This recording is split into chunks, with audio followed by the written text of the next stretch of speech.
Olá, muito bom ter você aqui. Eu sou Paulo Pineda e neste vídeo eu vou falar sobre tecido cartilaginoso.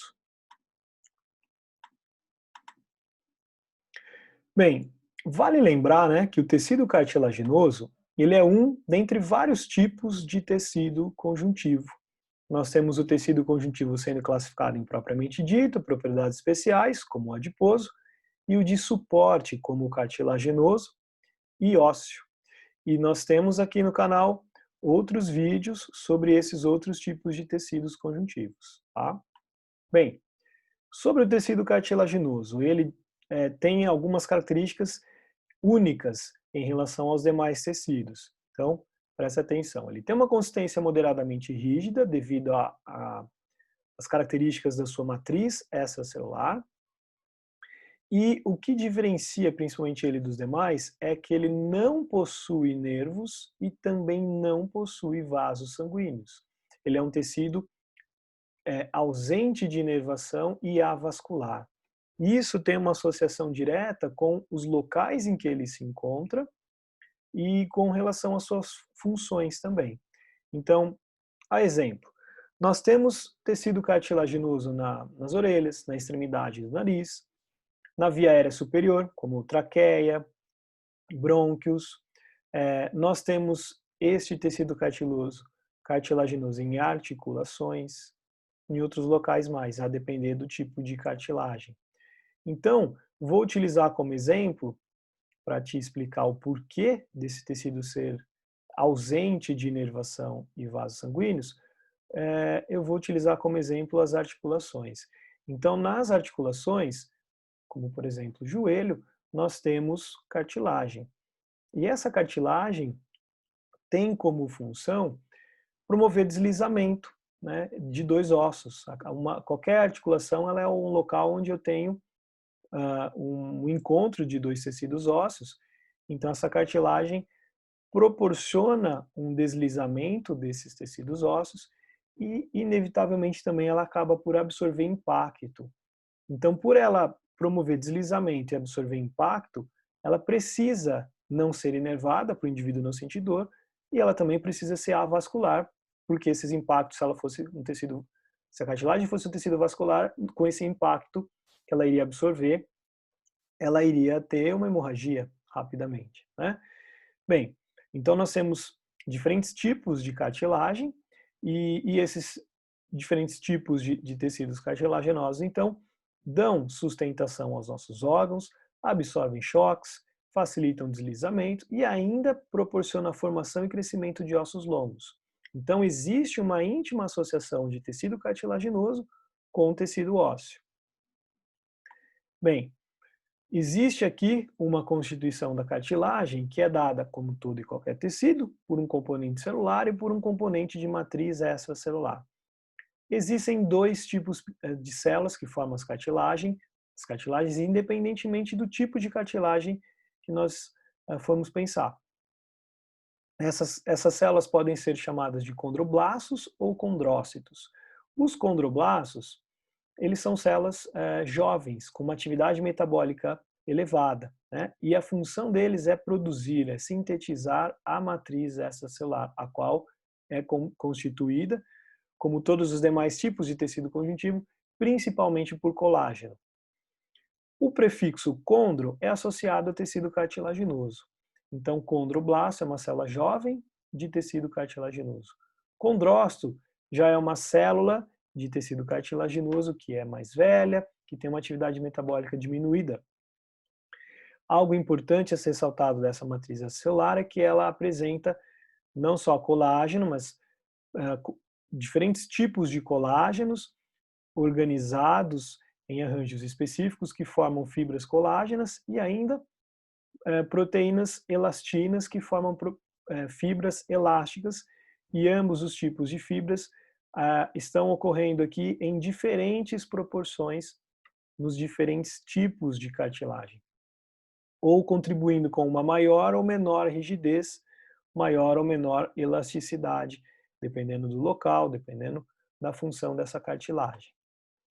Bem, então, estou falando toda hora desse tipo de cartilagem. Quais são os tipos de cartilagem que nós temos? Apenas três tipos. a cartilagem hialina, elástica e fibrosa. A hialina é a mais comum, é a mais amplamente presente no nosso organismo. Ela é formada principalmente por colágeno do tipo 2. Lembrando que o colágeno é uma família proteica enorme, tem vários tipos de colágeno. O colágeno tipo 2 é o mais abundante na cartilagem hialina. E ela é encontrada em traqueia, brônquios, superfícies articulares, né, e nas articulações. Então, ela é amplamente distribuída pelo nosso organismo. Vale aqui uma observação, que existe associado a essa cartilagem hialina um outro tecido chamado pericôndrio, que é um tecido conjuntivo denso que envolve essas cartilagens hialinas, com exceção daquela cartilagem hialina que está nas articulações, tá?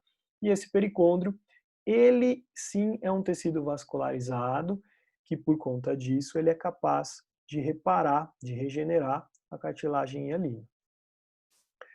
A cartilagem elástica, como o nome já diz, ela é mais elástica, ela é mais extensível.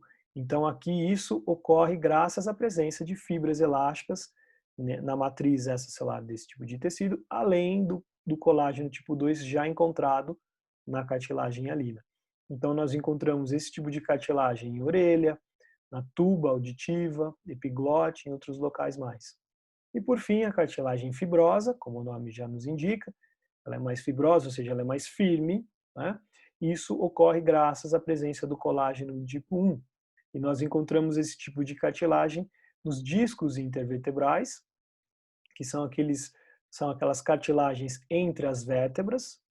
Quando o indivíduo tem deslocamento dessa cartilagem fibrosa, e ela se desloca e pode gerar aquela condição conhecida como hérnia de disco, né, do disco intervertebral, que fica entre as vértebras. E quando isso ocorre para dentro, comprimindo os nervos da medula, da coluna, o indivíduo, então, sente muita dor, né?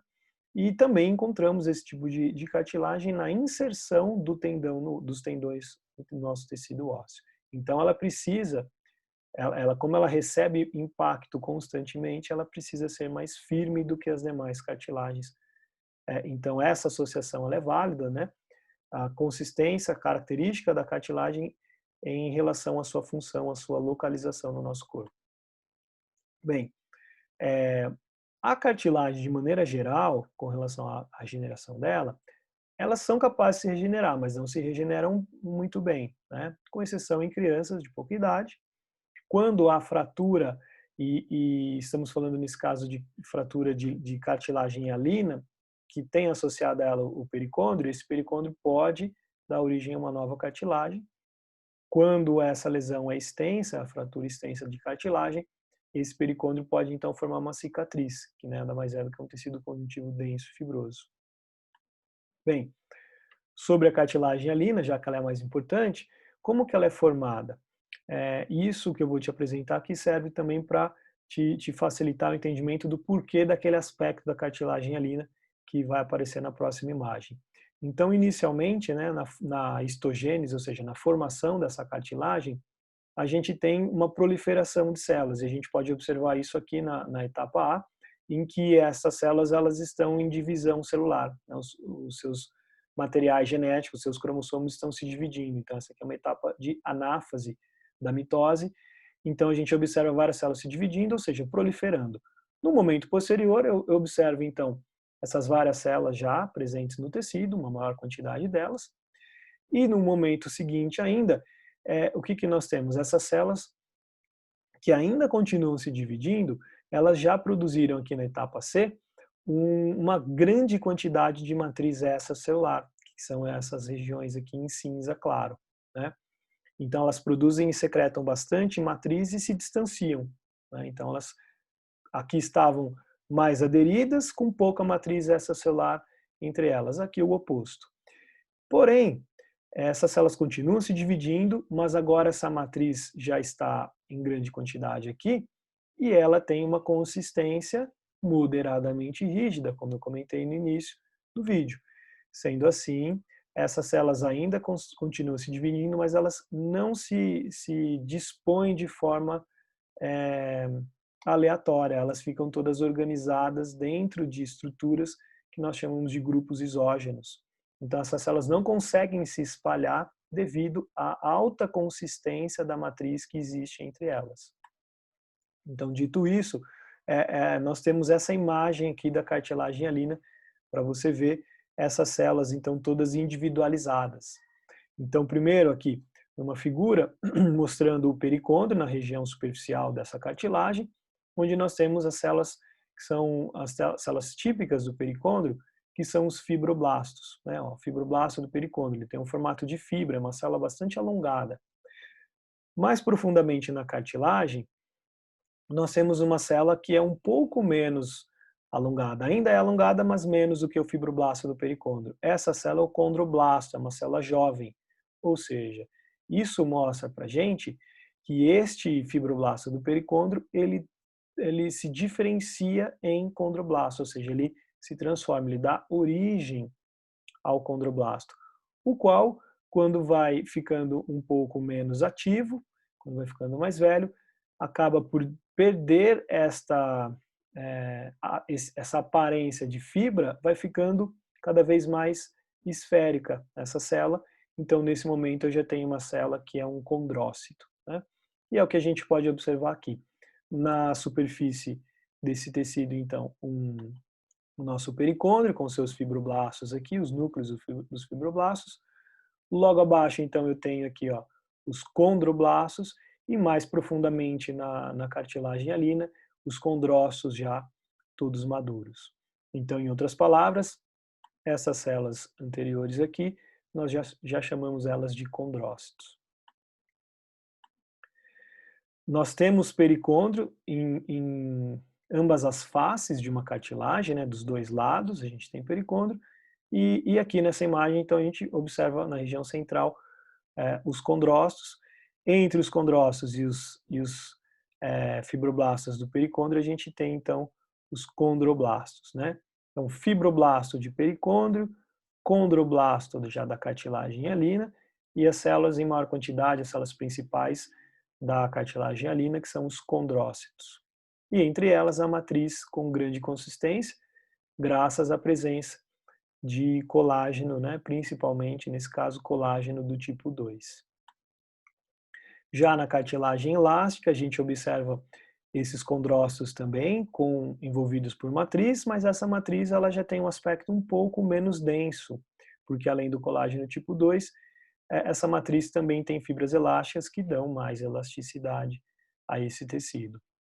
E por fim, a cartilagem fibrosa, onde esses condrócitos eles estão bem firmes na sua matriz. A matriz ela é a mais densa, mais consistente de todas as outras cartilagens, graças à presença principalmente aqui de colágeno do tipo 1. Né? Então isso mostra para a gente que nitidamente é uma matriz mais firme, mais densa, mostrando que é uma cartilagem fibrosa. Bem, era isso que eu tinha para te apresentar sobre cartilagem. Então, te encontro no próximo vídeo. Até daqui a pouco.